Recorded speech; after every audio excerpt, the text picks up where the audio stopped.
Hello दोस्तों, the success fine 2.0 में आप सभी का वेलकम है। आज हम लोग दिल्ली पुलिस कांस्टेबल के लिए प्रैक्टिस सेट वाइज करेंगे। तो सेशन में अंत तक बने रहिएगा। सेशन को अपने दोस्तों के साथ शेयर और लाइक ज़रूर कर दीजिएगा। जो आप लोग अपने चैनल पे नए हैं, चैनल को सब्सक्राइब कर बेल आइकन प्रेस कर दीजिएगा ताकि सेशन का नोटिफिकेशन हमेशा आपको मिलते रहे। इसका पीडीएफ का लिंक वीडियो के डिस्क्रिप्शन बॉक्स में डाल दिया गया है, आप लोग वहां से इसे डाउनलोड कर सकते हैं। तो आइए इसका पहला क्वेश्चन देखते हैं। कह रहा है कि भारत के संविधान के अनुच्छेद डैश द्वारा भारतीय संसद के दोनों सदनों और उनके सदस्यों और समितियों की शक्तियों, विशेषाधिकारों और प्रतिरक्षाओं को स्पष्ट किया गया है। तो इसका सही विकल्प हो जाएगा 105 के तहत, अनुच्छेद 105। अगला प्रश्न है कि निम्नलिखित में से कौन सी लगान व्यवस्था मुनरो प्रणाली भी कहलाती है। तो इसका सही विकल्प हो जाएगा रैयतवारी।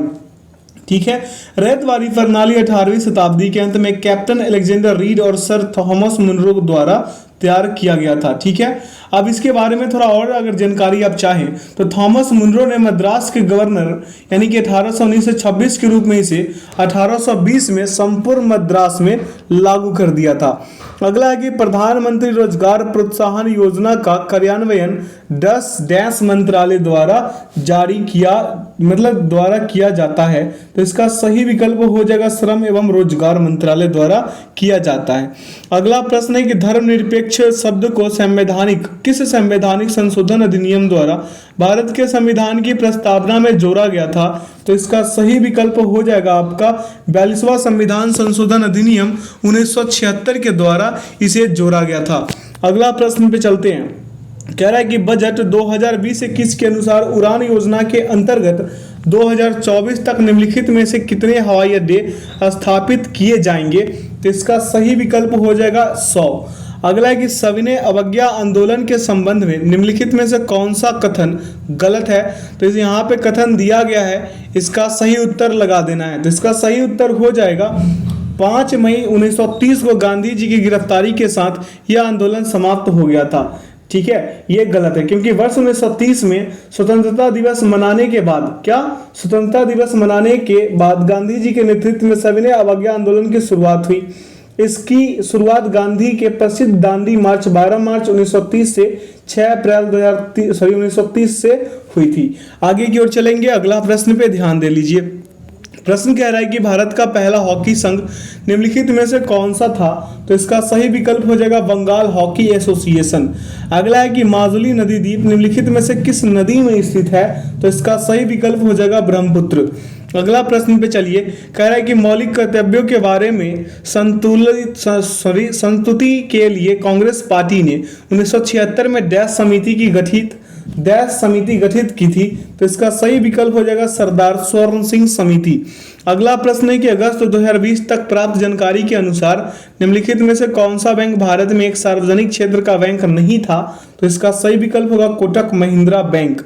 अगला प्रश्न है कि निम्नलिखित में से कौन सी पुस्तक अरबी भाषा में लिखी गई थी। तो अरबी भाषा में लिखी गई पुस्तक जो है किताब उल हिंद है। क्या है? किताब उल हिंद। अलबरूनी का किताब उल हिंद या तारीख उल हिंद 1017 और 1030 के बीच भारत में उनके अध्ययन और टिप्पणियों पर आधारित भारतीय जीवन का सर्वेक्षण है। अगला प्रश्न है कि स्वतंत्र भारत का प्रथम बजट डैश में प्रस्तुत किया गया था। तो इसका सही विकल्प हो जाएगा 1947 में प्रस्तुत किया गया था। अगला प्रश्न पे चलेंगे। कह रहा है निम्नलिखित में से किस भवन की डिजाइन FW स्टीवंस द्वारा तैयार की गई थी। तो इसका सही विकल्प होगा छत्रपति शिवाजी टर्मिनल। छत्रपति शिवाजी टर्मिनल मुंबई महाराष्ट्र में एक ऐतिहासिक टर्मिनल ट्रेन स्टेशन है और यूनेस्को की विश्व धरोहर स्थल सूची में शामिल है। अगला है निम्नलिखित में से कौन सी गर्त यानी समुद्री खाई हिंद महासागर में अवस्थित है। तो इसका सही विकल्प होगा सुंडा गर्त। क्या हो जाएगा? सुंडा गर्त हो जाएगा। अगला है 2020 तक प्राप्त जानकारी के अनुसार निम्नलिखित में से कौन सा शहर यूनेस्को विश्व विरासत शहर है। तो इसका सही विकल्प होगा जयपुर। अगला निम्नलिखित में से किस बैंक का इंडियन बैंक में विलय किया गया जो 1 अप्रैल 2020 से प्रभावी हो गया। तो इसका सही विकल्प क्या हो जाएगा आपके लिए? इसका सही विकल्प होगा इलाहाबाद बैंक। क्या हो जाएगा? इलाहाबाद बैंक। अगला प्रश्न है कि कश्मीर में चतुर्थ बौद्ध परिषद का आयोजन निम्नलिखित में से किसके द्वारा किया गया था? तो इसका सही विकल्प हो जाएगा कनिष्क।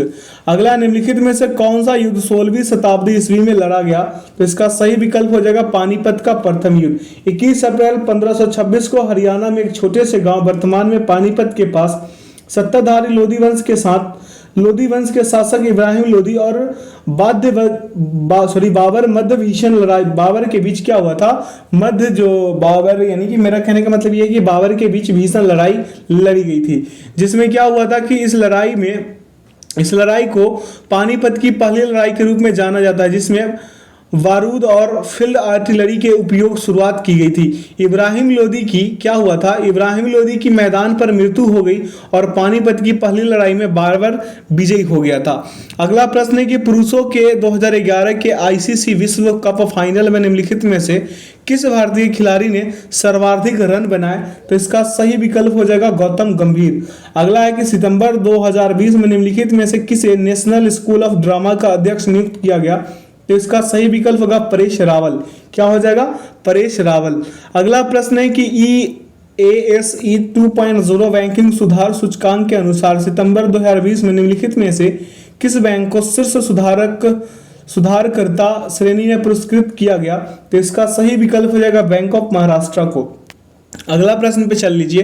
कह रहा राष्ट्रीय शिक्षा नीति 2020 के अनुसार मानक स्थापित करने वाले निकाय के रूप में डैश नाम का एक नया राष्ट्रीय मूल्यांकन केंद्र स्थापित किया जाएगा। तो इसका सही विकल्प आपके लिए होगा परख। क्या हो जाएगा? परख। अगला प्रश्न है कि निम्नलिखित में से कौन सा पुरस्कार के बिरला फाउंडेशन द्वारा प्रदान किया जाता है? के बिरला फाउंडेशन द्वारा प्रदान किए जाने वाला है व्यास सम्मान। कौन सा? व्यास सम्मान। ठीक है। प्रख्यात हिंदी लेखक प्रोफेसर शरद पगारे को उनके उपन्यास पाटलिपुत्र की सामग्री के लिए प्रतिष्ठित व्यास सम्मान 2020 से इसे सम्मानित किया गया था। ठीक है, आगे की ओर चलेंगे। अगला प्रश्न पे कह रहा निम्नलिखित में से किसका पूर्ण अपवर्तनांक 1 से 1 के निकटतम होता है? 1 के निकटतम होगा किसका? ये यहाँ पे इसका सही उत्तर हो जाना चाहिए वायु का। 1 का निकटतम वायु का। शराब का 1.361 होगा, पानी का 1.33 हो जाएगा। ठीक है, मिट्टी का तेल का होगा 1.39। ठीक है, अब अगर वायु का डिटेल बता दे तो हो जाएगा इसका 1.000239। ठीक है, या फिर 293 होगा सही उत्तर इसका। अगला, निम्नलिखित में से कौन सबसे उत्तरी वन क्षेत्र है और 50 डिग्री नॉर्थ और 10 डिग्री नॉर्थ के बीच कठिन जलवायु की स्थितियों में बढ़ने वाले कम या अधिक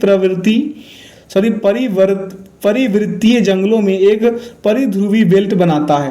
परिवृत्तीय क्या है? परिवृत्तीय क्या कह रहा है? जंगलों में एक परिध्रुवीय बेल्ट बनाता है। तो इसका सही विकल्प हो जाएगा उदीच्य। क्या हो जाएगा? उदीच्य। उदीच्य कहने का मतलब कि बोरियल वन यानी कि टैगा सुदूर उत्तरी गोलार्ध के एक परिध्रुवीय बेल्ट में पृथ्वी की सतह के लगभग 17% हिस्से पर आच्छादित है। ठीक है, अगला है कि माधव गाडगिल पैनल डैश के पर्यावरण से संबंधित है। तो इसका सही विकल्प हो जाएगा पश्चिमी घाट। अगला है कि भारतीय ध्वज संहिता के अनुसार राष्ट्रीय ध्वज की लंबाई और चौड़ाई का अनुपात डैश होगा। कितना हो जाएगा? 3:2 हो जाएगा। ये तो आप लोग जानते ही होंगे। अगला प्रश्न है कि बिहार में खोजा गया रामपुरवा बैल स्तंभ शिखर अब डैश में रखा गया है। तो इसका सही विकल्प हो जाएगा राष्ट्रपति भवन में। अगला प्रश्न पे चलिए, कह रहा है कि सितंबर 2020 में डैश बैंक ने स्टार्टअप्स कंपनियों के लिए इट क्या है? इट्स है और आर्ट है अप 2.0 कि इसको पढ़ेंगे कैसे? इट्स आर्ट अप 2.0 नामक कार्यक्रम प्रारंभ किया गया जो बैंकिंग के अलावा उनकी इतर बैंकिंग आवश्यकताओं की भी पूर्ति करता है। तो इसका सही विकल्प हो जाएगा ICICI बैंक। ठीक है, अगला प्रश्न पे चलिए। कह रहा है 2019 में सर्वश्रेष्ठ फीफा महिला खिलाड़ी का पुरस्कार निम्नलिखित में से किसने जीता? तो इसका सही विकल्प हो जाएगा मेगन रैपिनो। क्या हो जाएगा? मेगन रैपिनो ने जीता है। अगला है कि फसल कटाई पर्व हरेला डैश राज्य में मनाया जाता है। तो हरेला उत्सव उत्तराखंड में मनाया जाता है। कहाँ मनाया जाता है? हरेला उत्सव जो है उत्तराखंड में। अगला है कि विशिष्ट सापेक्षता सिद्धांत के अनुसार निम्नलिखित में से क्या सापेक्ष नहीं है? तो इसका सही विकल्प होगा प्रकाश का वेग। आगे की ओर चलिए। कह रहा है कि लाइफ ऑफ पाई नामक उपन्यास की या के लेखक, लेखिका या लेखक निम्नलिखित में से कौन है? तो इसका सही विकल्प होगा आयन मार्टेल। अगला है कि भारत में एंजेल कर डैश से संबंधित है। तो एंजेल कर जो है ये स्टार्टअप से संबंधित है। किससे? स्टार्टअप से। अगला है कि भारत की नृत्य शैलियों के संदर्भ में निम्नलिखित में से कौन सा युग्म सही नहीं है? तो इसका सही विकल्प हो जाएगा गोमीरा कर्नाटक। क्या? गोमीरा नृत्य मुख्य रूप से पश्चिम बंगाल के दिनाजपुर जिले में प्रचलित एक ग्रामीण नृत्य है। अगला है कि 26 नवंबर 1949 को अंगीकृत भारतीय संविधान के एक प्रस्तावना 395 अनुच्छेद और कितनी अनुसूचियां थी आपसे ये पूछ लिया गया है। तो इसका सही उत्तर होगा 8 अनुसूची। क्या? 8 अनुसूची। अभी भारतीय संविधान में 12 अनुसूचियां हैं। कितने हैं? 12 अनुसूचियां हैं। ठीक है, आगे की ओर चले। कह फुटबॉल खिलाड़ी क्रिस्टियानो रोनाल्डो अंतर्राष्ट्रीय खेल स्पर्धा में डैश देश के लिए खेलते हैं? तो ये खेलते हैं पुर्तगाल के लिए। अगला है कि मुगलों के घरेलू जीवन को संदर्भित करने के लिए निम्नलिखित में से किस शब्द का उपयोग किया जाता था? तो इसका सही विकल्प हो जाएगा हरम। क्या हो जाएगा? हरम। अगला प्रश्न है कि आषाढ़ी बीज या डैश एक प्रतिष्ठित सांस्कृतिक पर्व है जो वर्षा ऋतु के आगमन पर मनाया जाता है। तो इसका सही विकल्प होना चाहिए कक्ष का नव वर्ष। अगला निम्नलिखित में से कौन सा शहर विजयनगर साम्राज्य की राजधानी था? तो इसका सही विकल्प होगा चंद्रगिरी। क्या हो जाएगा?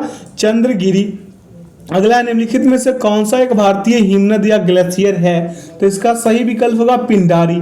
अगला अगस्त 2020 तक प्राप्त जानकारी के अनुसार भारतीय अंतरिक्ष अनुसंधान संगठन इसरो के अध्यक्ष निम्नलिखित में से कौन है?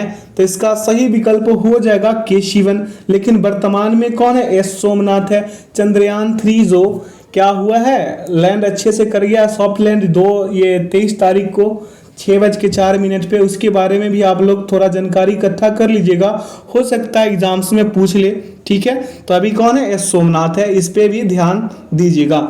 अगला प्रश्न पे चलते हैं। प्रश्न आपसे क्या कह रहा है कि अरिवादा शब्द निम्नलिखित में से किससे संबंधित है? तो इसका सही विकल्प हो जाएगा ओलिव रिडले कछुआ से। अगला है कि तापी नदी निम्नलिखित में से किस राज्य में प्रवाहित नहीं होती है?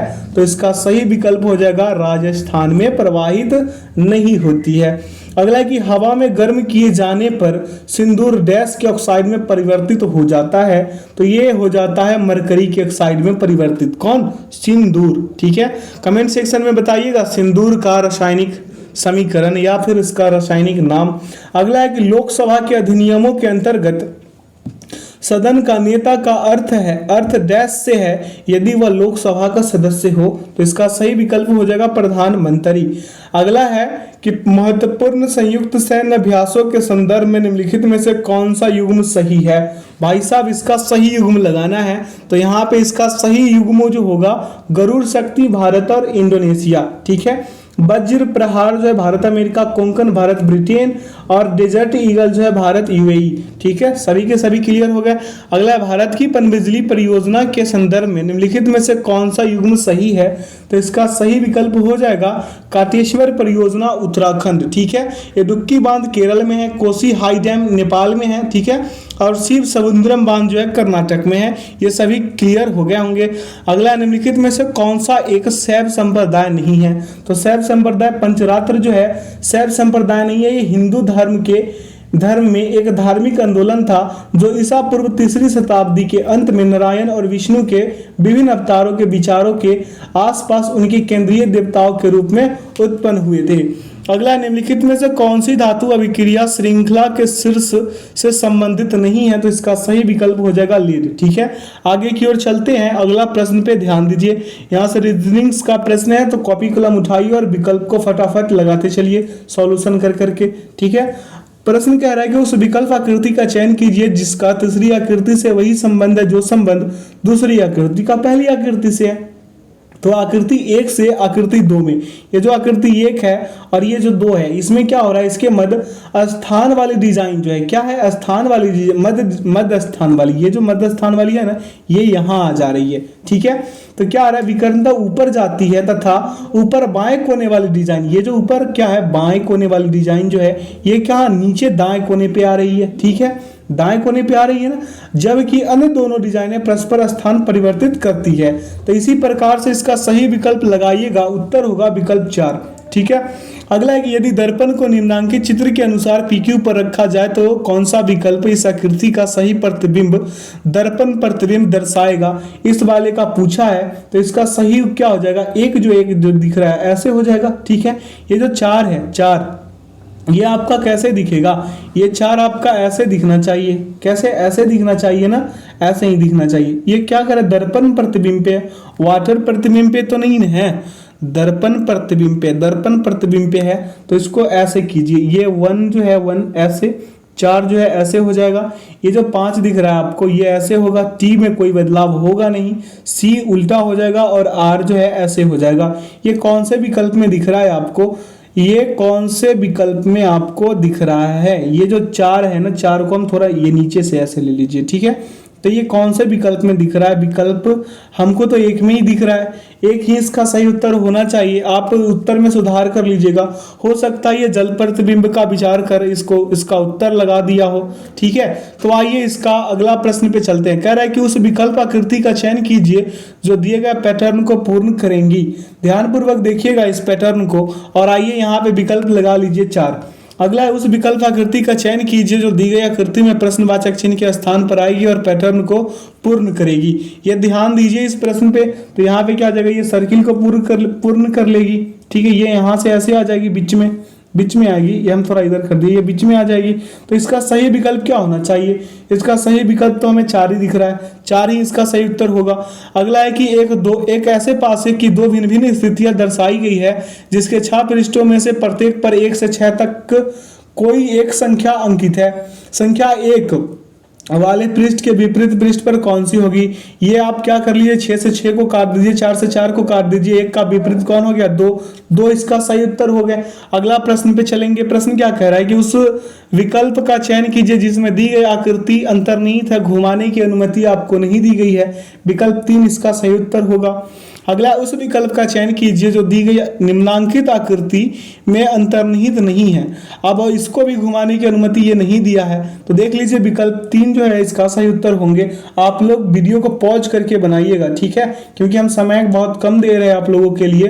तो आप क्या कीजिएगा, वीडियो को पॉज कीजिए, बनाइए, उत्तर लगाइए, फिर आगे बढ़िए, इससे बेटर आप कर पाएंगे। ठीक है, एग्जाम्स के लिए। यहाँ पे देखिए क्या कह रहा है कि वह संख्या युग्म चुनिए जिसमें संख्याएं उस प्रकार संबंधित नहीं है जिस प्रकार वे संख्याएं अन्य युग्मों से संबंधित है। अब हम पहले यहाँ पे करेंगे विकल्प 1 का। विकल्प 1 का करें, 58 नंबर वाली क्वेश्चन है ना, हम पहले विकल्प 1 का कर लेंगे भाई साहब। किसका, विकल्प 1 का करेंगे। ठीक है, आइए करते हैं। तो यहाँ पे क्या हो जाएगा, विकल्प 1 का करेंगे तो 6 का स्क्वायर प्लस 6, तो मेरा कहने का मतलब होगा यहाँ पे कितना, 36 प्लस 6। जो हम पैटर्न ले चल रहे हैं उसी पे चलिए, ठीक है, क्योंकि अगला हर पैटर्न में यही होगा और इसका भिन्न जो होगा यही उत्तर होगा, इसलिए हम आपको बता रहे हैं।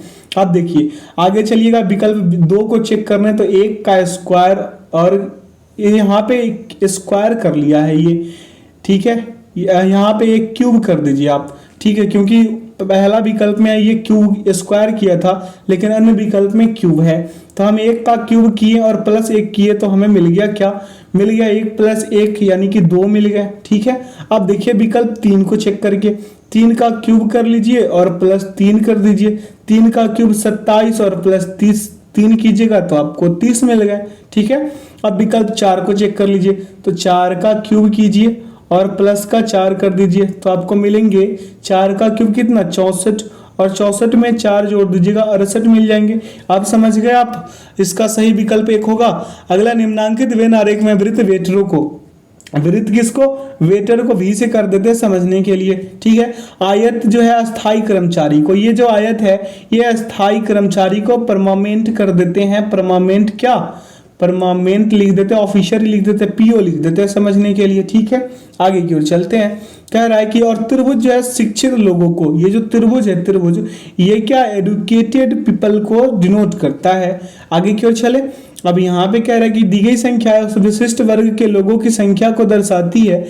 ऐसे कितने वेटर है जो शिक्षित है लेकिन अस्थायी कर्मचारी नहीं है। तो ध्यान से देखिए ये 38 नंबर वाले को, ये क्या है, ये तो वेटर भी है, शिक्षित भी है, लेकिन अस्थायी कर्मचारी में आते हैं क्या, आयत वाले में आते हैं क्या, बिल्कुल भी नहीं। तो विकल्प 3 सही हो जाएंगे। समझ गए।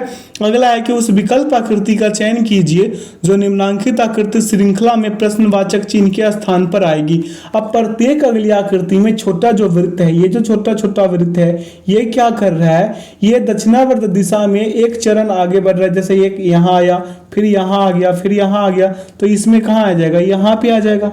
ठीक है, आ जाएगा ना। तो अगली आकृति में जो छायांकित भाग जो है बाएं से दाएं तथा फिर क्या करता है, दाएं से बाएं विकर्णता नीचे जाता है, जबकि छोटा रेखाखंड दाएं से बाएं तथा फिर बाएं से दाएं विकर्णता ऊपर जाता है। विकल्प आप 3 लगा लीजिए। ये वाला छायांकित भाग के बारे में आपसे बात कर रहा है। ठीक है, आगे की ओर चलते हैं। कह रहा है कि दी गई शीट को मोड़ कर एक घन बनाया जाता है। इस तरह निर्मित घन में अक्षर y वाले पृष्ठ के विपरीत पृष्ठ पे कौन होंगे। ठीक है, तो R का विपरीत Y, M का विपरीत C और D का विपरीत W। आपको पता चल गया होगा कि Y का विपरीत कौन सा हो जाएगा, Y का विपरीत हो जाएगा R इसका सही उत्तर होगा जो विकल्प 3 में निहित है। अगला प्रश्न है कि उस विकल्प का चयन कीजिए जिसका तीसरे शब्द से वही संबंध है जो संबंध दूसरे शब्द का पहले शब्द से है। तो वाहन का लिखा है गैराज, तो घोड़े का अस्तबल होगा, विकल्प 4। ठीक है, आगे की ओर चलते हैं। कह रहा है कि दिए गए समीकरण को संतुलित करने के लिए किन 2 चिन्हों को परस्पर बदल दिया जाना चाहिए। तो आप यहाँ पे बदल दीजिए, विकल्प 3 रख दीजिए, इसका सही उत्तर आ जाएंगे। अब देखिए, कूट भाषा में फ्लेवर को VUROLFA के रूप में लिखा जाता है, तो उसी कूट भाषा में सोडियम को किस तरह लिखा जाएगा। अब देखिए, फ्लेवर जो है ना, ये शब्द के अक्षरों को अंग्रेजी वर्णमाला के विपरीत क्रम में लिख दिया है। क्या कर दिया है, ये F का विपरीत V होता है, L का विपरीत U, उसके बाद क्या किया है, विपरीत क्रम में क्या किया, ये कि किया क्या है, विपरीत क्रम में ये लिखा है। क्या लिखा है, विपरीत क्रम में। अब कैसे विपरीत क्रम में लिखा है, जैसे देखिए FLA है, माफ कीजिएगा, और उसके बाद क्या है, फिर से हम कर देते हैं, कंफ्यूजन ज्यादा कर रहे हैं आप लोगों का। देखिए FLABOUR है, यही है ना। अब देखिए इसको क्या किया, V को पहले लिखा, ठीक है, उसके बाद किसको लिखा, U को लिखा, उसके बाद किसको लिखा, ROLFA, यही लिखा है ना, यही लिखा है ना। तो जो अल्फाबेट सबसे बड़ा है उसको सबसे पहले, और जो अल्फाबेट छोटा यानी कि घटते क्रम में, विपरीत क्रम में लिख दिया है। ठीक है, ऐसे ही कर दीजिएगा। सोडियम का आपका विकल्प 2 आ जाएंगे, USOMID। ठीक है, आगे चलते हैं अगला प्रश्न पे। ठीक है, कह रहा है कि दिए गए 4 शब्दों में से 3 एक निश्चित प्रकार की समानता है और एक असंगत है। उस असंगत विकल्प का चयन कर लीजिए। अब इसमें असंगत ध्यान दीजिए, स्पष्ट से आपको पता चलेगा कि मॉनिटर जो है अन्य 3 शब्दों से भिन्न है, क्योंकि कंप्यूटर का मॉनिटर एक आउटपुट युक्ति है जो कि चित्र के रूप में सूचनाएं दर्शाता है, लेकिन माउस, कीबोर्ड यानी कीपैड रूप जो है तथा जॉयस्टिक इनपुट युक्तियां। कौन है, इनपुट युक्तियां, इसलिए मॉनिटर क्या हो गया, भिन्न हो गया। अगला है कि एक उत्पाद 2800 रुपए में खरीदा गया और 3200 रुपए में बेचा गया। अर्जित किया गया लाभ प्रतिशत ज्ञात कर लीजिए। लाभ बराबर क्या होगा, बिक्रेबल माइनस क्रेबल, यानी हम प्रॉफिट बराबर लिख सकते हैं SP माइनस CP। ठीक है, तो 3200 माइनस हम 2800 कर लेंगे, मिलेंगे हमको 400 मिल जाएंगे। ठीक है, अब यहाँ पे देखिए लाभ प्रतिशत निकालने के लिए क्या कीजिएगा, 400 बटा क्या कीजिएगा 2800 और गुने का 100, काटपीट मचा दीजिए, 14.28% आ जाएंगे। अगला है कि उस विकल्प आकृति का चयन कीजिए जो निम्नांकित आकृति श्रृंखला में प्रश्नवाचक चिन्ह के स्थान पर आएगी। अब अगली आकृति में छायांकित भाग जो है, ये देखिए छायांकित भाग वृत्त जो है एक एक ऊपर बढ़ रहा है, तो अगले में और ऊपर आ जाएगा। ठीक है, अब इसमें देखिए, इसमें 1 था, ये जो वर्ग दिख रहा है, इसमें 2, इसमें 3, तो अगले में 4 आएगा। ठीक है, तो इसका सही विकल्प लगा दीजिए, विकल्प 1। ठीक है, इसका सही उत्तर हो जाएंगे। अगला है कि निम्नलिखित श्रेणी में दिए गए विकल्पों में से कौन सी संख्या प्रश्नवाचक चिन्ह के स्थान पर आएगी। अब ये 28 है ना, 28 इसमें आप ऐड कर दीजिए कितना, ऐड कर दीजिए 15, आपको मिल जाएंगे 43। ठीक है, अब ये 43 में आप 15 दूना 30 ऐड कर दीजिए, कितने 30 मिल जाएंगे 73। अब आगे बढ़िए, आगे बढ़िएगा तो ये 73 में आप 30 दूना 60 ऐड कर दीजिए, आपको मिल जाएंगे कितना 133। अब ये 133 में आप कितना 60 दूना 120 ऐड कर दीजिए, 120 आपको मिल जाएंगे 253। और ये 253 में भाई साहब 120 दूना 240 ऐड करा के उत्तर ले आइए ना, उत्तर हो जाएगा विकल्प 2। विकल्प 2 इसका सही उत्तर होगा। अगला प्रश्न है, एक कागज को निम्नांकित चित्र के अनुसार मोड़ा और काटा गया है, इस कागज को खोलने पर यह कैसा दिखाई देगा। अब ये जो आकृति है पहले इधर खुलेगी, फिर किधर खुलेगी, पूरे के पूरे इधर खुल जाएगी, पहले ये एरो फिर ये एरो, ऐसे उल्टा, जो जैसे बोले ना इसके ठीक उल्टा खोल दीजिए।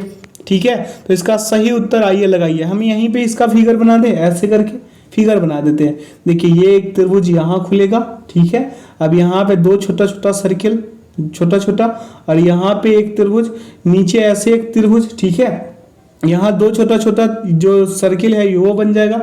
ऐसा वाला विकल्प आप बना लीजिए। तो आइए यहाँ पे देखिए कौन से विकल्प में जो हम बनाए थे वो निहित है, तो विकल्प 2 में है। अगला उस विकल्प आकृति का चयन कीजिए। क्या कह रहा है, कह रहा है प्रश्न आपसे कि उस विकल्प आकृति का चयन कीजिए जिसका दूसरी आकृति से वही संबंध है जो संबंध दूसरी आकृति का पहली आकृति से है। तो यहाँ पे देखिए प्रश्न आपसे पूछा है, तो यहाँ देखिए पहली आकृति से दूसरी आकृति में दोनों रेखा जोड़ का चिन्ह बनाते हैं, दोनों रेखा किसका, जोड़ का चिन्ह बनाते हैं। ठीक है, अब आइए आगे की ओर। तथा 4 छोटी डिजाइन एक निश्चित क्रम में अर्थात दक्षिणावर्त दिशा के अनुरूप जोड़ के चिन्ह के सिरों पर जुड़ जाता है। ये देखिए ये ट्रायंगल नीचे जुड़ा, ये वाला ऊपर जुड़ा, ये वर्ग जो है बीच में और सर्किल इधर जुड़ गया। सेम इसी प्रकार से इसका भी कर लीजिए। विकल्प ये 3 वाला को भी जोड़ का साइन बनाइए और उत्तर 1 लगा दीजिए, कोई दिक्कत नहीं होना चाहिए आप लोगों को। कह रहा है उस वेन आरेख का चयन कीजिए जो निम्नांकित वर्गों के मध्य संबंध का सर्वश्रेष्ठ चित्रण करता है। पति है, पत्नियां हैं और शिशु है। पति हो गए, पत्नियां हो गई, पत्नी हो गई और शिशु हो गई, यानी तीनों 3 अलग अलग पार्ट में बैठ जाएंगे। अगला प्रश्न है कि दिए गए पैटर्न का ध्यानपूर्वक अध्ययन करें और उस संख्या का चयन करें जो इसमें प्रश्नवाचक चिन्ह के स्थान पर आएगी। हम पहला कॉलम को करेंगे, पहला कॉलम ऐसे वाले को, तो 15 माइनस कितना कर दे 11, मिलेंगे कितने 4। अब ये 4 को हम 4 गुने 4 गुने 2 कर दे, मिल जाएंगे 32। अब आइए हम विकल्प तीसरे कॉलम पे डायरेक्ट चले जाते हैं। तो ये प्रश्नवाचक चिन्ह को हम x मान लिए, x माइनस 35 कर दिए। ठीक है, अब गुना करा दीजिए x माइनस 35 से और फिर गुना करा दीजिए 2 से, आ जाए और बराबर में लिख दीजिए 98। ठीक है, अब यहाँ पे हम लिख सकते हैं x माइनस 35 और गुना में लिख सकते हैं x माइनस 35 और बराबर ऊपर लिख देते हैं, इसके बराबर में लिखिएगा आप लोग 98/2। इसको काटिएगा, इसको क्या कीजिएगा काटिएगा, आपको मिलेंगे 49। कितने मिलेंगे 49 मिलेंगे। ठीक है, तो x माइनस 35 बराबर 2 बार था ना x माइनस 35, तो इसको हम लिखेंगे x माइनस 35 बराबर √49।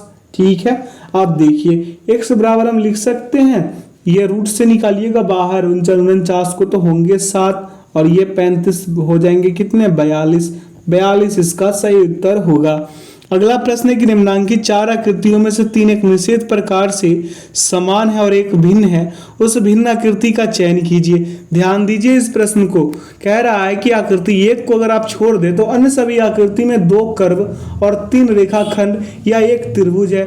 आकृति 1 में 2 कर्व और 4 रेखाखंड है, देख रहे हैं 2 कर्व है और 4 रेखाखंड है। अगला प्रश्न है कि निम्नांकित 4 आकृतियों में से 3 एक निश्चित प्रकार से समान है और एक भिन्न है, उस भिन्न आकृति का आप चयन कर लीजिए। आकृति अगर आप 4 को छोड़ दे तो आपको पता चलेगा कि अन्य सभी आकृतियों में 3 प्रकार की डिजाइनें हैं, आकृति 4 में 4 प्रकार की डिजाइन है। ठीक है, आगे की ओर चलते हैं अगला प्रश्न पे। प्रश्न कह रहा है कि निम्नलिखित श्रेणी में दिए गए विकल्पों में से कौन सी संख्या प्रश्नवाचक चिन्ह के स्थान पर आएगी। ये 35 में से आप 2 घटा दीजिए, अगला संख्या 33 मिल गया, और ये 33 में आप 3 से गुना करा दीजिए, मिल जाएंगे आपको कितना 99, ठीक है। फिर ये 99 में से 4 घटा दीजिए, ठीक है, कितने 4 घटा दीजिए, मिल जाएंगे आपको 95, और ये 95 में आप गुना करा दीजिए 5 से, तो मिल जाएंगे आपको 475, और ये 475 में से आप क्या कर दीजिए 6 घटा दीजिए भाई साहब, मिल जाएंगे 469। विकल्प 2 सही, मतलब संख्या बढ़ते गया और भाग और गुना और घटाव का साइन लगते गया इसके साथ। अगला प्रश्न है कि एक समान वार्षिक साधारण ब्याज दर पर कोई निश्चित धनराशि 3 वर्षों के बाद बढ़कर 6425 रुपए और 8 वर्षों के बाद 8800 रुपए हो जाती है। वही धनराशि उसी साधारण ब्याज दर पर 5 वर्षों के बाद यहाँ पे बाद लिख दिया है, देखिए ये मिस हुआ है, बाद बढ़कर कितना होगा, तो यहाँ पे मूलधन प्लस 3 वर्षों का ब्याज, मूलधन प्लस 3 वर्षों का ब्याज बराबर लिख लीजिए आप कितने 6425, कोई दिक्कत। अब मूलधन प्लस 8 वर्षों का ब्याज बराबर क्या हो जाएगा, मूलधन प्लस 8 वर्षों का ब्याज बराबर लिख लीजिए आप 8800 रुपए, ठीक है। अब यहाँ 5 वर्षों का ब्याज निकालना है आपको, तो क्या निकाल देंगे 8800 माइनस कर दीजिए आप कितने 6425, तो आ कितने जाएंगे आपका आ जाएंगे 2375। अब आप निकाल दीजिए 3 वर्षों का ब्याज, कितने वर्षों का 3 वर्षों का ब्याज, 3 ईयर का ब्याज निकालेंगे हम, 3 वाई लिख दिए समझने के लिए। तो आप क्या कीजिएगा 2375 बटा 5 और गुने 3 कर दीजिए, इसको काटिएगा आपको मिलेंगे 1425 रुपए, ठीक है। तब मूलधन में से क्या कर लीजिए, मूलधन P बराबर लिख देते हैं 6425 माइनस 1425, ठीक है, कीजिएगा तो आपको आएंगे 5000, आपका आ जाएंगे कितना 5000। अब 5 वर्षों के बाद मिश्रधन पूछा है ना आपसे, मिश्रधन, तो यहाँ पे लिख लीजिए 5000 प्लस 2375, उत्तर हो जाएंगे आपका 7375 का ही दिख रहा है, विकल्प 1 सही। अगला प्रश्न पे चलेंगे, प्रश्न को सॉल्व करेंगे। कह रहा है एक परीक्षा में शामिल विद्यार्थियों में 40% लड़के थे और शेष लड़कियां थी। लड़कों का उत्तीर्ण प्रतिशत 53.1/3% था और लड़कों का उत्तीर्ण प्रतिशत x% था। यदि विद्यार्थी का समग्र उत्तीर्ण प्रतिशत 56% हो तो x का मान पूछा है आपसे। बहुत अच्छा किया पूछकर, है ना। मान लीजिए कि परीक्षा में शामिल कुल विद्यार्थी जो है 100 है, ठीक है। अब बॉयज की संख्या कितना हो जाएगा 40, गर्ल्स की संख्या क्या हो जाएगा 60। सफल विद्यार्थी क्या पास विद्यार्थी लिख देते हैं, P से डिनोट कर देते हैं, ठीक है, या फिर S लिख देते हैं सक्सेसफुल समझने के लिए।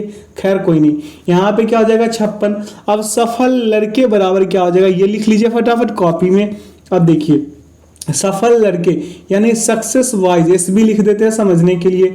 60 गुने लिखेंगे हम, 60 गुने क्या 160 बटा 300, ठीक है। 1 0 से 1 0, 1 0 से 1 0 गुना करा दीजिए, यहाँ पे क्या आ जाएंगे आपका, और यहाँ पे 6 3 दुने 6, 16 दूना 32 आ गए, है ना।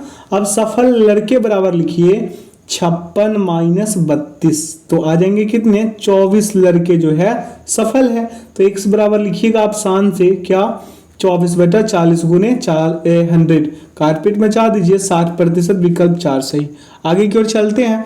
कह रहा है किसी वस्तु के मूल्य में 25% की वृद्धि के बाद भी इसके समग्र व्यय में 10% वृद्धि होती है। वस्तु की खपत की मात्रा में कितने प्रतिशत कमी आई। अब यहाँ पे देखिए आरंभिक मूल्य में 1 रुपए किलोग्राम, आरंभिक मूल्य कितना 1 रुपए किलोग्राम, ठीक है। यहाँ पे इनिशियल आई से लिख देते हैं आई, और क्या मूल्य को क्या लिख दे MRP, चलिए कोई नहीं एम ही लिख देते हैं IM, ठीक है। IM मतलब इनिशियल मूल्य, ठीक है। अब देखिए 1 रुपया क्या था, 1 रुपया क्या है 1 रुपया प्रति केजी है, ठीक है। खपत क्या है, खपत इसका खर्च जो है 100 किलोग्राम है। व्यय कितना हो जाएगा, ये भी 100 रुपए है, 100 रुपए होगा ना। तो दूसरी स्थिति में अगर हम मूल्य बराबर करें, मूल्य बराबर करेंगे तो क्या आ जाएगा 1.25 रुपए, तो व्यय क्या हो जाएगा, व्यय आपका हो जाएगा 110 रुपए। अब खपत बराबर निकाल दीजिए, तो क्या हो जाएगा खपत बराबर 110 बटा 1.25 कीजिएगा, आएंगे 88 केजी। अब कमी प्रतिशत निकालिएगा, यानी कि 12 किलोग्राम यानी 12%, 12 किलोग्राम यानी क्या 12% होगा। तो नई खपत निकाल दीजिए, क्या हो जाएगा 100 प्लस 10 और बटा में हो जाएगा 100 और प्लस 25 और मल्टीप्लाई कर दीजिए 100 से, ठीक है। तो हो जाएगा ये 110 बटा 125 और गुने 100। भाई साहब इसे काटिए, आएंगे आपका 88% जो पहले भी आ चुका है, ठीक है। अब दूसरी स्थिति में अब यहाँ पे देखिए क्या हो जाएगा, कमी प्रतिशत, तो 100 माइनस 88 कर दीजिए, 12% यहाँ भी आ गया। दोनों स्थिति से आप कर सकते हैं, ठीक है। आगे की ओर चलते हैं। कह रहा है प्रश्न कि ए किसी काम का 1/3 भाग 5 दिनों में पूरा कर सकता है और बी उसी काम का 3/5 भाग 6 दिनों में पूरा कर सकता है। वे एक साथ मिलकर 4 दिनों तक काम करते हैं। शेष काम को सी अकेले 8 दिनों में पूरा कर सकता है। तो सी अकेले उसी काम का 3/4 भाग डैश दिनों में पूरा कर सकता है। कितने दिनों में? तो आप देखिए ए का 1/3, ए का 1/3 1/3 काम कितने में? 5 दिनों में करता है। यानी ए द्वारा एक काम करने में इसको लगा क्या? लगा समय हम लिख सकते हैं 3 गुने 5 यानी 15 दिन, ठीक है। इसी प्रकार से बी द्वारा एक काम करने में लिया गया समय कितना हो जाएगा? बी द्वारा एक काम करने में लिया गया समय 6 गुने 5/3 यानी 3 दूना 6, ये 5 दूना 10 दिन लेता है। तो ए प्लस बी का 4 दिनों का काम निकाल लीजिए। किसका? ए प्लस बी का 4 दिन का काम निकाल लेंगे, ठीक है। कितने दिन का? 4 दिन का काम निकालेंगे तो क्या होगा? 4 × 1/15 और प्लस 1/10, ठीक है। अब ये दोनों का एलसीएम करेंगे तो 30, ठीक है। यहाँ पे 15 दूना 30 और 10 तिया 30, ठीक है। आगे की ओर चले तो यहाँ पे लिखेंगे 4 गुने, क्या लिखेंगे? 4 गुने, यहाँ पे इसको ना ब्रैकेट में बंद करके यहाँ 4 को ले आइए, ये वाला 4 को, ठीक है। ये साथ ही दौड़ेगा आपके साथ। यहाँ पे देखिए 5/30 हो जाएगा, यहाँ पे 4 गुने 5/30। अब इसको काटिए तो 2 बटा कितने आ जाएंगे? 3 आ जाएंगे ना। अब शेष काम निकाल देंगे, क्या कर देंगे? शेष काम निकालेंगे तो क्या आ जाएगा? 1 - 2/3 यानी 1/3। तो सी द्वारा 1/3 काम करने में लिया गया समय 8 दिन है। तो सी द्वारा 3/4 काम करने में लिया गया समय निकाल दीजिए। सी द्वारा 3/4 काम करने में लिया गया समय निकालेंगे तो 8 गुने 3 गुने 3/4, ठीक है। तो 4 दूनी 8, 2 तिया 6 दूना 2 तिया 6 तिरी 18 यानी विकल्प 2 सही। आगे चले, कह रहा है कि एक व्यक्ति ने 84 रुपए प्रति दर्जन की दर से कुछ संतरे लिए और इन संतरों के 3 गुने संतरे 72 रुपए प्रति दर्जन की दर से खरीदे। वह सभी संतरे 90 रुपए प्रति दर्जन की दर से बेच देता है। उसका लाभ प्रतिशत आपसे पूछ लिया है।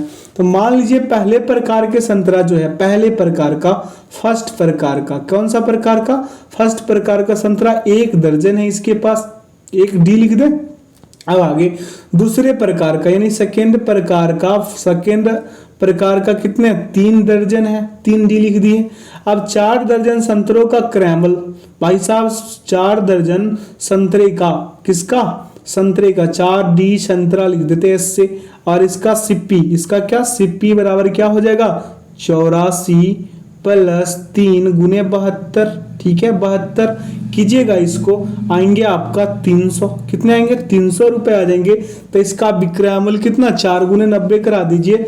4 गुने 90 कराइएगा तो 360, 4 गुने 90 कराइएगा। अब इसका निकालिएगा क्या? एसपी, तो क्या हो जाएगा? 4 गुने 90, ठीक है। ये गुना का हम क्या कर दिए, फिर से कर देते हैं। एसपी बराबर लिख दीजिए 4 गुने 90 यानी 360, 9 चौके 36 यानी 360 रुपया ये बेचता है और खरीदा कितना? 300 रुपए में। अब भाई साहब लाभ प्रतिशत निकाल दीजिए। 360 - 300 और बटा में 300 और गुने में कितना? 100, ठीक है। तो 60/3 यानी काटिएगा तो 20% उत्तर आएंगे जो विकल्प 4 में है। आगे की ओर चलते, कह रहा है कि 12 संख्याओं का औसत 55 है। इन 12 संख्याओं में से प्रारंभिक 4 संख्याओं का औसत 48 है और अंतिम 9 संख्याओं का औसत 57 है। यदि चौथी संख्या को निकाल दिया जाए तो शेष संख्याओं का औसत दशमलव के एक स्थान तक क्या होगा, शुद्ध क्या होगा, आपसे पूछा है। तो चौथी संख्या बराबर लिख लीजिए 4 गुने 48 प्लस क्या हो जाएगा 9 गुने 57। और माइनस कर दीजिए 12 गुने 55, ठीक है। तो यहाँ पे गुना कीजिएगा 192 आएंगे, यहाँ पे गुना कीजिएगा 513 आएगा, और यहाँ पे माइनस में 660 बराबर कीजिएगा 45 आ जाएंगे। कितने? 45। तो चौथी संख्या हटा दी जाती है, तो 11 संख्याओं का योग बराबर लिख लीजिए। 11 संख्याओं का योग बराबर क्या हो जाएगा? 660 माइनस 45 यानी कि 615 हो जाएंगे। अब औसत निकाल दीजिए, तो 615 बराबर कितने? बराबर 615 बटा 11, काटिएगा 55.9 आएंगे, जो विकल्प 1 में है। अगला प्रश्न है कि एक तार वृत्ताकार स्वरूप में मोड़े जाने पर 12,474 वर्ग सेंटीमीटर क्षेत्रफल घेरता है। अब उसे एक आयत के आकार में मोड़ा गया है जिसकी भुजाएं 5:6 के अनुपात में है। तो इस आयत की बड़ी भुजा की लंबाई ज्ञात कर लीजिए, और पाई का मान आप 22/7 भी ले सकते हैं, आपको मना नहीं किया गया है। बहुत ही अच्छा क्वेश्चन पूछा है।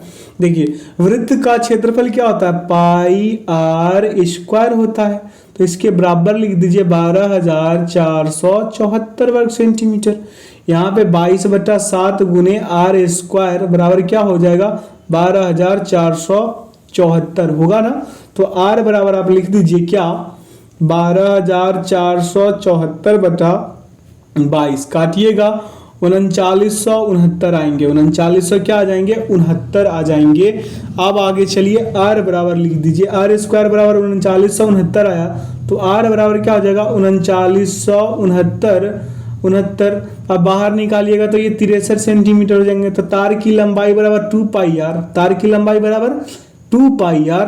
तो यहाँ पे लिख सकते हैं 2 गुने 22/7 गुने 63 कीजिएगा, 9×7=63 गुना करा दीजिए, 396 सेंटीमीटर आ जाएंगे।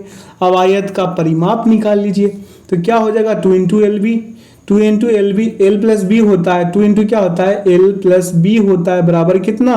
396, ठीक है। तो हम लिखेंगे यहाँ पे L प्लस बी बराबर 396/2, ये 3 है, कॉपरेट करिए, ठीक है। अब इसे काटिएगा तो आएंगे 198। कितने आएंगे? 198 आ जाएंगे, है ना। अब बड़ी भुजा पूछा है आपसे, कितना पूछा है? बड़ी भुजा। तो बड़ी भुजा बराबर लिख लीजिए 6/11, 6×5 = 11, 6/11 यानी कि गुने हो जाएगा 198, काट पीट मचा दीजिए, 108 आ जाएंगे। कितने आ जाएंगे? 108 आ जाएंगे। कहीं पे दिख रहा है? विकल्प 3 में दिख रहा है हमें। तो अगला प्रश्न पे चलिए, करा एक शंकु के वक्रपृष्ठ का क्षेत्रफल कितना? 36√2 पाई वर्ग सेंटीमीटर है। यदि शंकु की ऊंचाई उसके आधार की त्रिज्या के बराबर हो तो शंकु का आयतन घन सेंटीमीटर में क्या होगा? ठीक है, घन सेंटीमीटर में आपसे पूछा है। मान लीजिए शंकु के आधार की त्रिज्या कितना हो जाएगा? आर हो जाएगा। मान लीजिए, लिखिए कॉपी पे, कि माना शंकु के आधार की त्रिज्या आर सेंटीमीटर, तो इसका हाइट बराबर क्या हो जाएगा? R centimetre. त्रियक ऊंचाई क्या हो जाएगा? त्रियक ऊंचाई हो जाएगा इसका एल, यानी कि h² + r², ठीक है, r², ठीक है। यहाँ पे √2r² बराबर लिख सकते हैं, √2r सेंटीमीटर। तो शंकु का वक्रपृष्ठीय क्षेत्रफल क्या होता है? पाई आर एल होता है ना। तो हम लिखेंगे यहाँ पे पाई गुने r गुने √2r बराबर लिखेंगे 36√2 पाई, ठीक है, 36√2 पाई। तो r बराबर लिख लीजिए 36। तो यहाँ पे क्या हो जाएगा? r² बराबर 36 है, r² बराबर क्या है? ये 36 दिख रहा है ना, ये 36। और यहाँ पे हम लिखेंगे r बराबर लिख सकते हैं √36, √36 बाहर निकालिए 6 सेंटीमीटर। अब शंकु का आयतन निकाल दीजिए। अंततः शंकु का आयतन निकालिएगा तो क्या होता है? 1/3 गुने पाई r² h होता है ना। तो पाई/3 गुने 6 गुने 6 गुने 6, ठीक है, आ जाएगा क्या? 72, 3 दूना 6, ठीक है, 6×6 = 36 दूना 72 पाई कहीं पे दिख रहा है? विकल्प 1 सही। आगे चले, इस प्रश्न को आप कीजिएगा, विकल्प आएंगे 4। आगे की ओर चलते हैं। कह रहा है कि मान ले कि 500 और 800 के बीच 12, 16 और 18 से विभाज्य संख्याओं का योग x है। x के अंकों का योग बता दीजिए आप लोग। ये 12, 16, 18 का एलसीएम कीजिएगा, 144 आएगा भाई साहब, है ना। तो विभाज्य संख्या कितना है? 576 और 720 विभाज्य संख्या इससे कौन कौन से हो जाएंगे? यानी कि यहाँ पे देखिए, मेरा कहने का मतलब ये है कि 500 एवं 800 के मध्य 144 संख्याएं हैं। कितने संख्याएं हैं? 144, तो कितने कितने हो जाएंगे 576 और क्या हो जाएगा 720, तो दोनों को ऐड करा देंगे हम। x बराबर 576 और प्लस 720 कितने हो जाएंगे आपका 1296। सभी का जोड़िएगा तो 1 2 और 9 और प्लस का 6, 9 6 15, 2 17 1 18, 18 विकल्प एक सही। आगे चले, कह रहा है कि 10 क्रमागत पूर्ण संख्याओं का योग 1045 है। इन संख्याओं में अभाज्य संख्या का योग ज्ञात कर लीजिए। अब 10 क्रमागत पूर्ण संख्या बोला है तो अब क्या कीजिएगा, x प्लस 1, फिर क्या कीजिएगा plus x plus 2 plus dot dot dot करके क्या लिख दीजिएगा x प्लस 9 कर दीजिएगा, यही कीजिएगा ना। तो आप डायरेक्ट लिखिए x प्लस यहाँ पे बराबर करके क्या लिखिएगा, यहाँ पे बराबर करके आप लिख दीजिए मेरे दोस्त मेरे भाई, ध्यान पूर्वक कीजिएगा।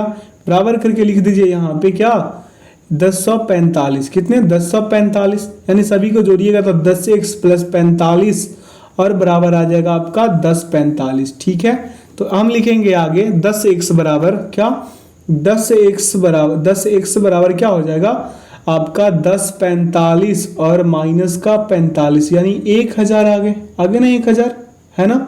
आप देखिए x बराबर लिखिए 1000 बटा 1000/10, 1 0 से 1 0 खत्म, 100 आ गया। अब अभाज्य संख्या है 100 से 109, कितने 100 से 109, कैसे 1 101 103 107 109। ठीक है, सभी का योगफल कर दीजिए। एक से पूछा कितने तक था 1045 का, तो यहाँ आप देख लीजिए 101 103 107 एवं 109 है, तो 101 प्लस 103 और यहाँ पे होगा 107 और प्लस 109 कर दीजिए 109। सभी को जोड़िए 420 आएंगे, कहीं दिख रहा है विकल्प 4। आगे चले, कह रहे हैं कि ब्याज में वार्षिक चक्रवृद्धि होने पर 8400 रुपए की धनराशि का चक्रवृद्धि ब्याज 3 वर्षों में एक निश्चित वार्षिक दर प्रतिशत पर 6115.20 रुपए होता है। ब्याज में छमाही चक्रवृद्धि होने पर उसी धनराशि का उसी दर पर 1.1/2 वर्ष यानी 1.5 वर्ष का चक्रवृद्धि ब्याज ज्ञात कर लीजिए। 1.5 वर्ष का नहीं कह रहा है ये, 1.1/2। अब मिश्र धन बराबर क्या होता है, मूलधन प्लस चक्रवृद्धि ब्याज होता है।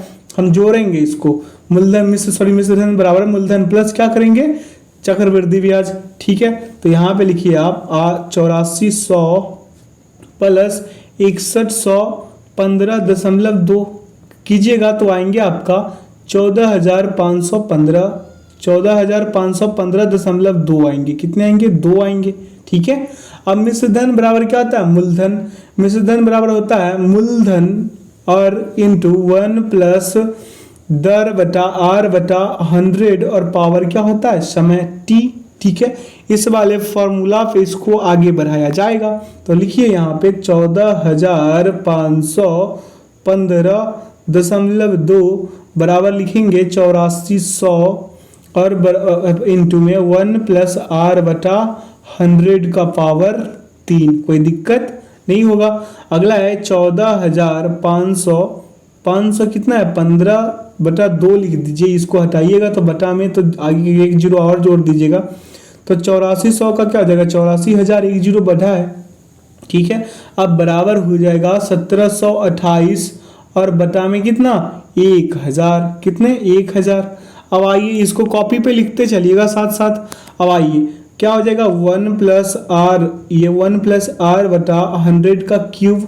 ठीक है, तो यहाँ लिखिए आप 12/10 का क्या क्यूब बराबर लिख सकते हैं हम 1 प्लस r बटा 100 का क्यूब। आगे कीजिएगा तो क्या हो जाएगा 1 प्लस r बाई 100 और बराबर हो जाएगा आपका 12/10 हो जाएगा। ठीक है, हो जाएगा ना। आगे की ओर चलते हैं, तो क्या होगा यहाँ पे अगर आप करें तो यहाँ पे होगा आपका r बटा 100 और बराबर 12/10 माइनस 1 तो होगा 2/10। r बराबर लिख लीजिए आप 2/10 और गुने कितना 100, काटिएगा तो हो जाएगा कितना आपका 10 यानी 20% प्रतिवर्ष। अब दूसरी स्थिति में इसको चेक कर लेंगे, 20% तो प्रतिवर्ष आ गया, तो r बराबर प्रति अर्धवर्ष, कितने अर्धवर्ष होगा तो 10% होगा। अगर r बराबर प्रति अर्धवर्ष करेंगे तो कितना आएगा 10%, तो समय कितना आ जाएगा 3/2 वर्ष का 3 अर्धवर्ष।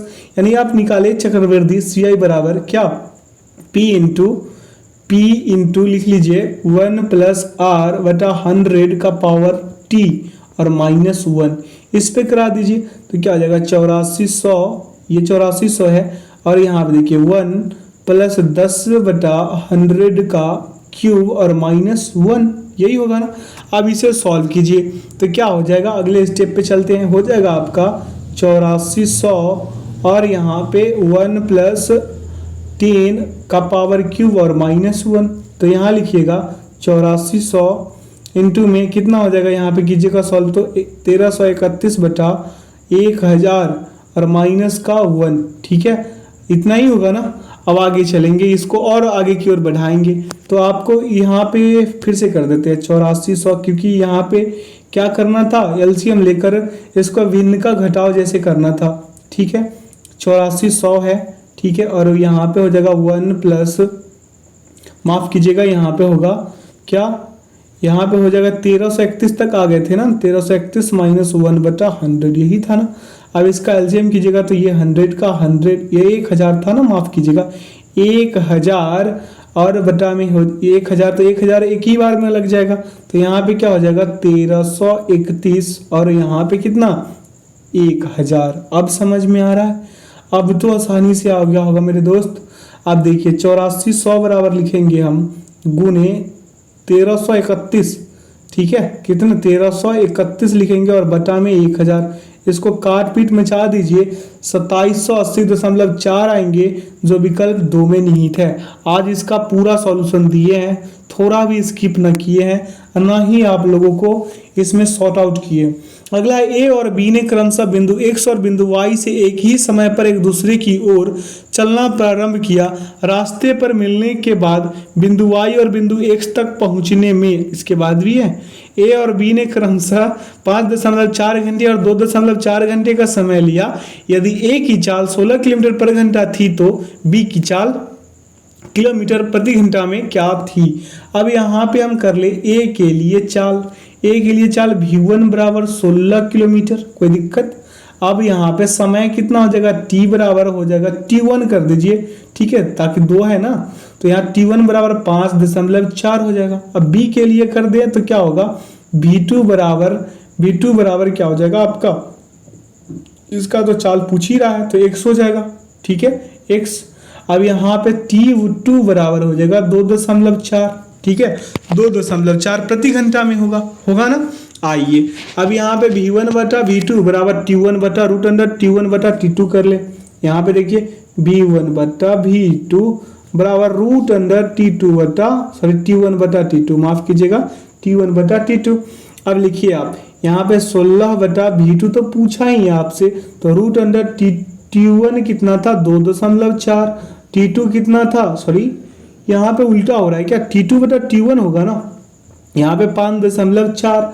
अब इसे कीजिएगा तो आ जाएगा ये 4/9, बाहर निकालिए 2/3, तो V2 बराबर हो जाएगा क्या हो जाएगा V2 बराबर आपका हो जाएगा 16 × 3/2 यानी 8 दूना 16, 8 3 24 किलोमीटर पर घंटा, विकल्प 1 सही। आगे चल लें, कह रहा है कि एक निश्चित धनराशि रुपए में A, B और C में इस प्रकार बांटी जाती है कि A और B के हिस्सों का अनुपात 3:5 है तथा B और C के हिस्सों का अनुपात 2:7 है। यदि B का हिस्सा 3500 है तो वह धनराशि ज्ञात कर लीजिए। अब यहाँ पे सभी का रेशियो निकाल दीजिए भाई साहब, A ratio B ratio C, ठीक है तो A का कीजिएगा कितना 3 × 2 कर दीजिए, इसका 2 × 5 कर दीजिए, इसका रेशियो में 5 × 7 कर दीजिए, यानी 3 दूना 6, 5 दूना 10, 7 पंजे 35। अब इसका अनुपातिक योग कीजिएगा तो 6 + 10 + 35 कीजिए, आपका कितना आ जाएगा 51 आ गया ना अनुपातिक योग।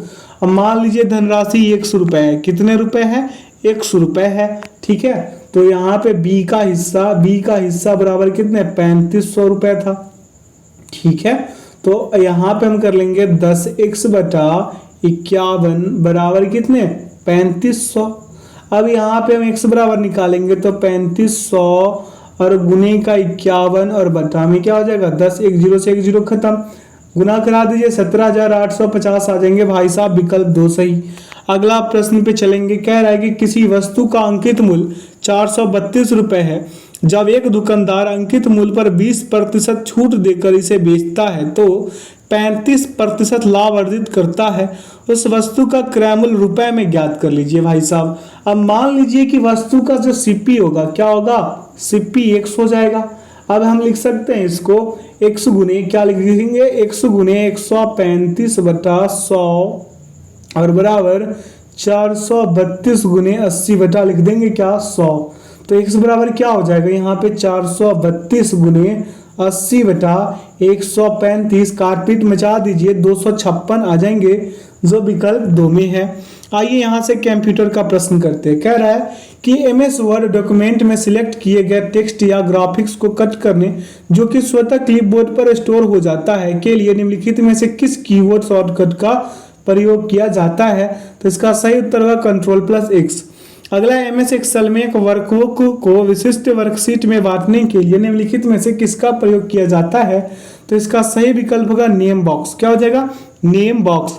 अगला है कि प्राप्त ईमेल को देखने और प्रबंधित करने के लिए आमतौर पर निम्नलिखित में से किस विकल्प का प्रयोग किया जाता है। तो इसका सही विकल्प होगा इनबॉक्स। अगला है कि एमएस वर्ड में टेक्स्ट फॉर्मेटिंग के संदर्भ में निम्नलिखित में से कौन सा विकल्प इफेक्टा श्रेणी यानी कैटेगरी से संबंध रखता है। तो आइए इसका सही विकल्प लगा देंगे, क्या हो जाएगा इसका सही विकल्प स्ट्राइक थ्रू। अगला एमएस वर्ड में किसी पिक्चर, प्रोग्राम, वेब या ईमेल एड्रेस का लिंक बनाने के लिए निम्नलिखित में से किस फीचर का प्रयोग किया जाता है। तो इसका सही विकल्प होगा हाइपरलिंक। क्या हो जाएगा, हाइपरलिंक। अगला प्रश्न है कि एमएस एक्सेल 2007 में निम्नलिखित में से कौन सा फंक्शन किसी संख्या का निरपेक्ष मान प्रदर्शित करता है जो बिना किसी प्रतीक चिन्ह की एक संख्या होती है। तो इसका सही विकल्प होगा एबीएस। क्या हो जाएगा, एबीएस। अगला एमएस वर्ड 2007 में प्रिंट व्यू विकल्प में जाने के लिए निम्नलिखित में से किस अनुक्रम का प्रयोग किया जाता है। तो इसका सही विकल्प हो जाएगा office button greater than print view. ठीक है, आगे की ओर चलते हैं। अगला प्रश्न पे कह रहा है कि इंटरनेट प्रोटोकॉल के संदर्भ में HTTP का पूर्ण रूप क्या है। तो HTTP का पूर्ण रूप हो जाएगा हाइपर टेक्स्ट ट्रांसफर प्रोटोकॉल। ठीक है, अगला प्रश्न पे चलते हैं। कह रहा है कि मोबाइल फोन के साथ इंटरनेट का प्रयोग करने के लिए निम्नलिखित में से किस सेवा का सबसे अधिक प्रयोग किया जाता है। तो इसका प्रयोग किया जाता है किसका, 3G 4G का। अगला प्रश्न पे चल लें। इस सेशन का आखिरी प्रश्न है, कह रहा है कि एमएस एक्सेल में निम्नलिखित में से कौन सा सेल रेफरेंस डिफॉल्ट होता है। तो इसका सही विकल्प हो जाएगा सफिक्स। आशा करते हैं मेरे दोस्त कि आज के सेशन से आप लोगों को काफ़ी कुछ सीखने को मिला होगा।